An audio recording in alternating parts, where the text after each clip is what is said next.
Every cook can govern. Section. Pericles' Cries. So it was that the Greeks, highly sophisticated in the practice of democracy, did not, for example, constantly change the men who were appointed as generals. Pericles ruled Athens as general in command for some 30 years. But although he ruled, he was no dictator.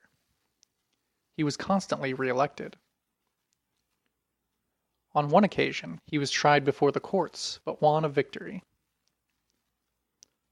On another occasion, Aspasia, the woman with whom he lived, was brought before the court by his enemies.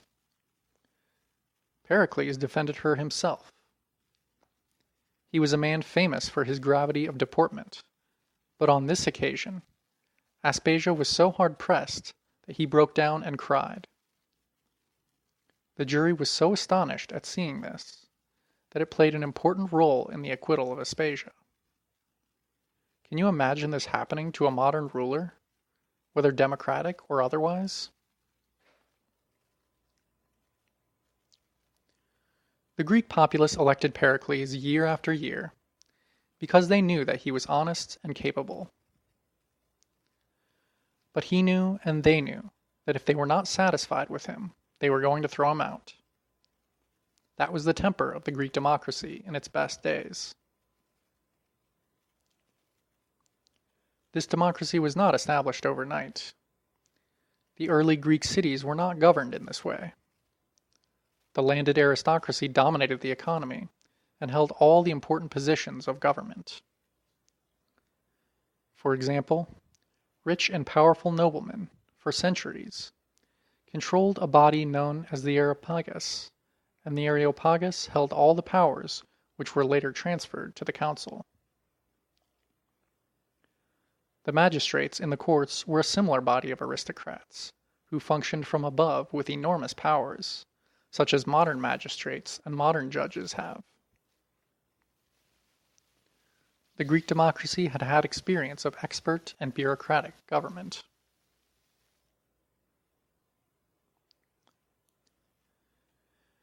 It was not that the Greeks had such simple problems that they could work out simple solutions or types of solutions which are impossible in our more complicated civilizations.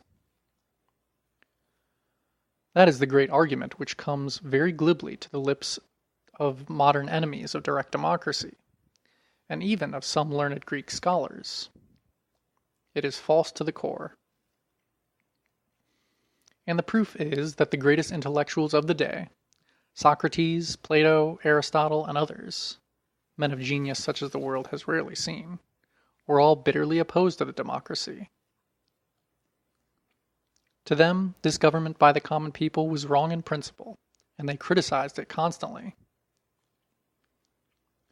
More than that, Plato spent the greater part of his long life discussing and devising and publishing ways and means of creating forms of society, government, and lay which would be superior to the Greek democracy. And yet, Plato owed everything to the democracy. He could think and discuss and publish freely solely because he lived in a democracy. We should remember, too, that the very ideas of what could constitute the perfect society he was always seeking came to him and could come to him only because the democracy in Greece was itself constantly seeking to develop practically the best possible society. It is true that Plato and his circle developed theories and ideas about government and society, which have been of permanent value to all who have worked theoretically at the problems of society ever since. Their work has become a part of the common heritage of the Western civilization.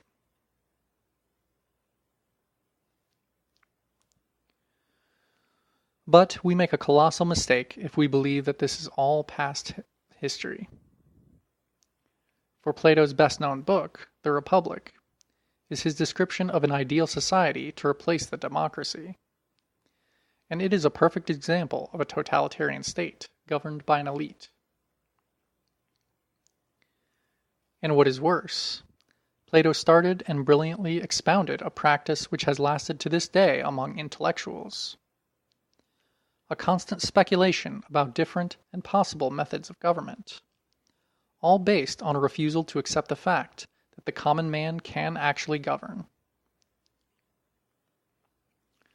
It must be said for Plato that, in the end, he came to the conclusion that the radical democracy was the best type of government for Athens.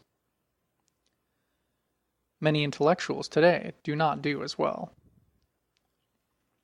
They not only support, but they join bureaucratic and even sometimes totalitarian forms of government.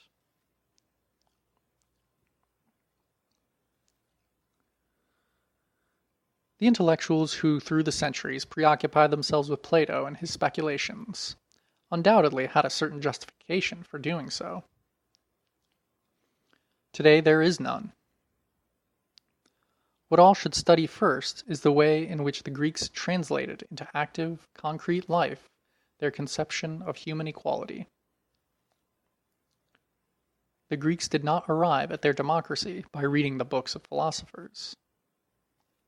The common people won it only after generations of struggle. End of section.